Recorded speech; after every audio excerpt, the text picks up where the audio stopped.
قرآن پیروز سوره نور آیت 28 حتی 31 امی ورگرینن و امی شیروه ویج بکن بإذن خدای مزن بناو خدان ایک رحمان و ای رحیمه اگر و مالی تو کس ندید که دستوری بده و حیانی جوار را دستور نه داین نچنور اگر جوار را بگوتن وگرن دجیه ده وگرن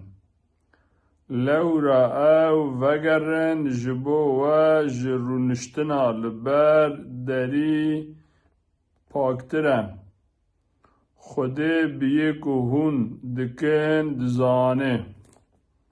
لسر و تو گناه تو نیکو به دستور هون بچنه خانیه که مالبات تیدا نامینن اوین این که جه بو و جیه فیده و گرتنا نه مینا خانا خارنگه و دزگه گشتی خدا بیه که هون آشکره دکن و بیه که هون ود شیرند زانه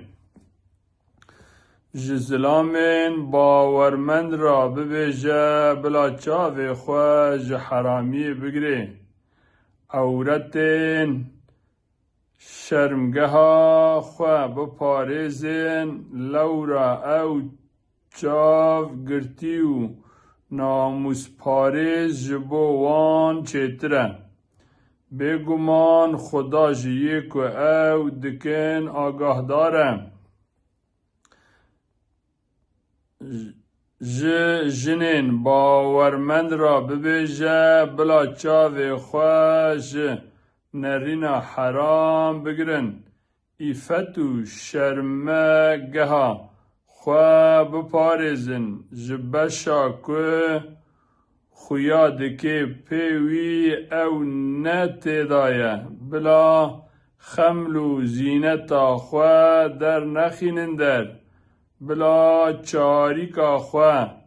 بردن سر سینگی خواه بلا خشرین خواه جی بلا میرین خواه و باوین خواه جزارین خواه کرین خواه کرین میری خواه براین خواه برازین خواه خوارزین خواه جنین دگل خواه کر واشای خواه یکنده بن دست واندانه جی میران جی او خزمتکارین که تو پی دوی وان به جنان نه مایه یان جی او زاروکین که هیجی نگیهانه که دلی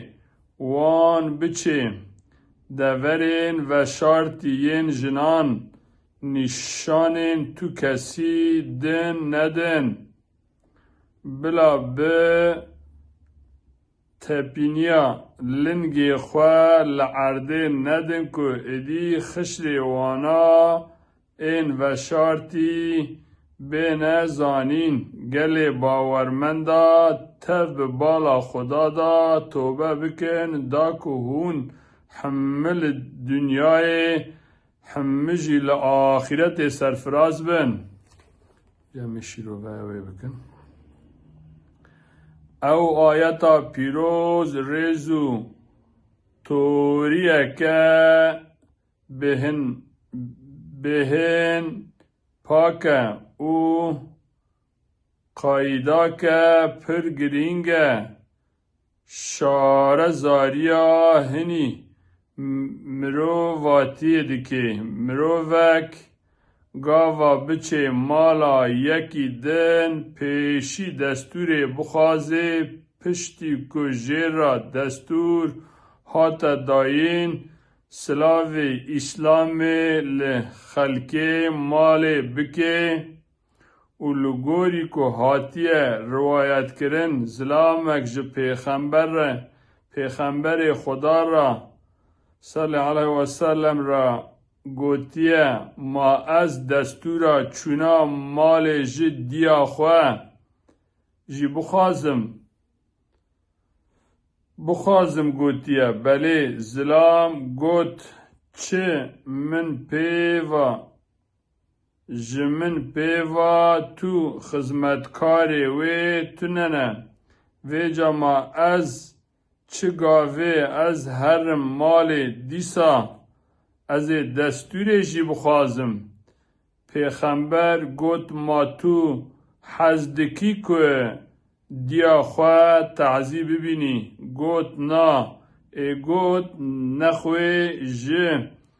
دستور بخوازه او شیرتک که پیغمبر صلی علیه و سلم لوی زلامی کریه جه گرینگی و پیدوی وی قایده نشان دده که او دده زانین که اسلام چه قاسی به شرف و برومت دایه انسان ریز و حرمت وی گرتیه مافی وی پاراستیه لورا اسلام مدنیت که بخواه حمد و پسن سپازیج خدا رابه گلی گداری هجا و قدر بلند سلاوی خدا هم سروابن بمینید خیر و خشیده بخاطره و حتی وقتا کدام بحب رابن انشاءالله